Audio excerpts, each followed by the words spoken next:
శ్రీమాత్రే నమః. జూలై నెల రాశి ఫలితాలని మనం తెలుసుకోబోతున్నాం. అంతకంటే ముందు జూలై నెలలో పర్వదినాలు ఏమేమి ఉన్నాయి అని ఎత్తుకుంటే ఆషాఢ మాసం, శ్రావణ మాసం అనుబంధంగా ఉన్నటువంటి పర్వదినాల్లో జూలై 6వ తారీఖున తొలి ఏకాదశి, అంటే ఇప్పటి నుండి మొదలు పెడితే మహాశివరాత్రి వరకు పండగలే, ప్రతి నెల పండగలే, పూజలే, వ్రతాలే ఇవే ఉంటాయన్నమాట.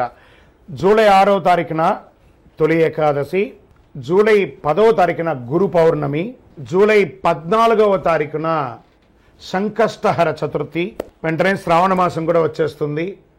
పండుగలు ప్రతి ఒక్కళ్ళు కూడా వస్తున్నటువంటి పండుగలన్నింటినీ దృష్టిలో పెట్టుకొని ఏ రకమైనటువంటి రిచువల్స్, ఏ పద్ధతుల ప్రకారం చేయాలో ఆ పద్ధతి ప్రకారంగా చేసుకోండి.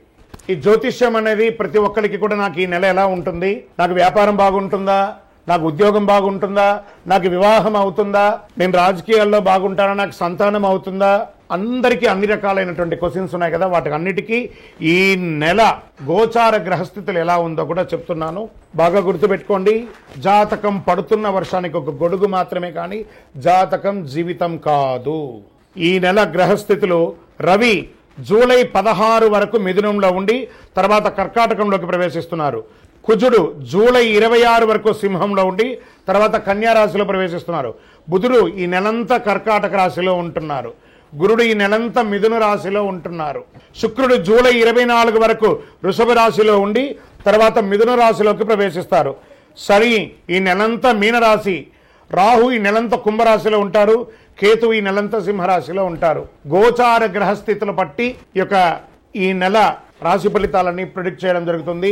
మీ వ్యక్తిగత జాతకానికి ఇది ఒక 30 నుంచి 40% మాత్రమే వర్తిస్తుంది. మీ వ్యక్తిగత జాతకం మీ పరిసర ప్రాంతాల్లో ఉన్నటువంటి గురువుల్ని సంప్రదించి జాతకం చెప్పించుకోండి. లేదా మా ద్వారా చెప్పించుకోవాలనుకుంటున్నారా, కింద కనబడుతున్నటువంటి మా నంబర్కి వాట్సప్ చెయ్యండి. నమస్కారం. జ్యోతిశాస్త్రరీత్యా ద్వాదశ రాశుల్లో ముందుగా మొట్టమొదటి రాశి మేషరాశి. అశ్విని నక్షత్రం 1, 2, 3, 4 పాదములు, భరణి నక్షత్రం 1, 2, 3, 4 పాదములు, కృత్తికా నక్షత్రం మొదటి పాదానికి జన్మించిన మీరు మేషరాశి వారిగా పరిగణించబడుతున్నారు. ఈ నెల మీకు శుభాశుభ ఫలితాలు ఎలా ఉన్నాయి అని చేస్తే, కొద్ది ప్రయత్నంలోనే ముఖ్యమైనటువంటి పనులన్నీ కూడా మీరు సాధించుకునే అవకాశాలు ఉన్నాయి. చిన్న చిన్న సమస్యలు వస్తుంటాయి. ఎందుకంటే 7.5 శని మొదలైంది, ఏదో ఒక ఫోబియాలోకి వెళ్ళకండి. 7.5 శని జరుగుతుంది, కానీ మిగతా గ్రహాలన్నీ బాగున్నాయి కదా. వివాదాలు ఏమైనా ఉంటే అందులో నుంచి బయటపడతారు. ఉద్యోగంలో కొన్ని శుభ పరిణామాలు చోటు చేసుకుంటుంది. కమ్యూనికేషన్ నైపుణ్యం పెరుగుతుంది. వృత్తి జీవితంలో రాబడి ఇబ్బడి ముబ్బడిగా పెరుగుతుంది. వ్యాపారాల్లో ఆశించిన అభివృద్ధి ఖచ్చితంగా జరుగుతుంది. బాగా చెప్తున్నాను, కొత్త ప్రయత్నాలు ఏది చేయకండి. కార్తీక మాసం వరకు కొత్త ప్రయత్నాలు ఏది చేయకండి. ఉన్నదాన్ని కొంచెం చేసుకోండి. ఖచ్చితంగా అనుభవజ్ఞ వ్యక్తులతో సహాయం చేసి ఇది నేను చేయొచ్చా లేదని చెప్పండి. మీరు సొంతంగా నిర్ణయం తీసుకొని ఇబ్బంది పడకండి. అదనపు ఆదాయం పెరిగే అవకాశం ఉంది. ఆర్థిక సమస్యల నుంచి చాలా వరకు విముక్తి పొందుతారు. లీగల్ యాక్టివిటీస్ ఏమైనా, మీకు కోర్టు కేసు కానీ లేదా ఇంకేమైనా కోర్టు కేసుకి సంబంధించిన ఏదైనా ఉంటే కూడా అది మీకు తీరే అవకాశాలు కనబడుతున్నాయి. మాస ద్వితీయంలో 3వ వారంలో ఏమవుతుందంటే కాస్త నిరాశ, అనుకున్నదంతా గొప్పగా జరగవచ్చు. ప్రయత్నాలు ఆశించిన ఫలితాలు రాకపోవచ్చు. ఈ నెలలో రిస్క్ తీసుకోవడం మానుకోండి. నిరుద్యోగులకి ఆశించిన ఉద్యోగం లభించే అవకాశం ఉంది. సహోద్యోగులు మరియు ఉన్నతాధికారులతో సంబంధం బలపడుతుంది. గతంలో ఉన్న అపోహలు తొలగిపోయి కార్యాలయంలో సానుకూల వాతావరణం అనేది వస్తుంది. ఆదాయానికి, ఆరోగ్యానికి ఇబ్బంది ఉండదు. తోడబుట్టువులు ఎవరైనా ఉన్నారనుకోండి, వారితో కాస్త సఖ్యతగా ఉండండి. వివాదాలకు వెళ్ళండి. పిల్లలకి శుభవార్త వింటారు. ప్రేమించే ప్రేమికులకి ఇది మంచి సమయం అని కూడా చెప్తుంది. విద్యార్థులు బాగా చేస్తారు.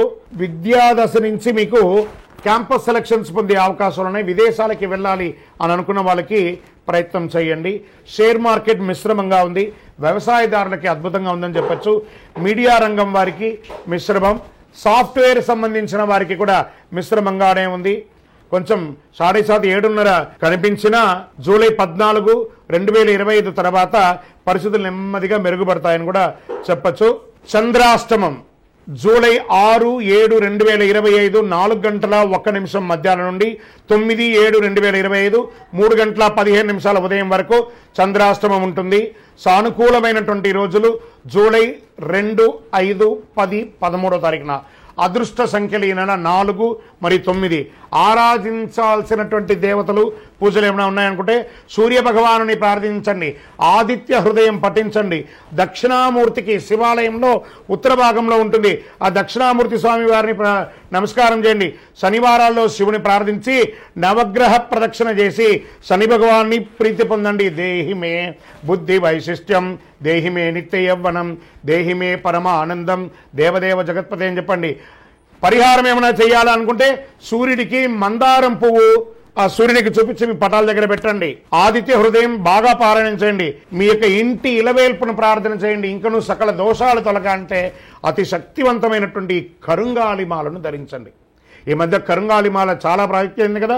ఇది 48 రోజులు పూజ చేసి చండీ సుదర్శన హోమాదుల యొక్క సంపుటి అంతా కూడా చేసి మీకు అందిస్తున్నాం. ల్యాబ్ టెస్ట్ చేసి కావలసిన వారు మా కింద కనబడుతున్నటువంటి నెంబర్కి మీ జాతకం కావాలంటే జాతకం కావాలి, మాల కావాలంటే మాల కావాలి అని చెప్పి వాట్సాప్లో కావాలంటేనే వాట్సాప్ చేయండి. మా అడ్మిన్ మీకు రిప్లై ఇస్తారు. విజయోస్తు.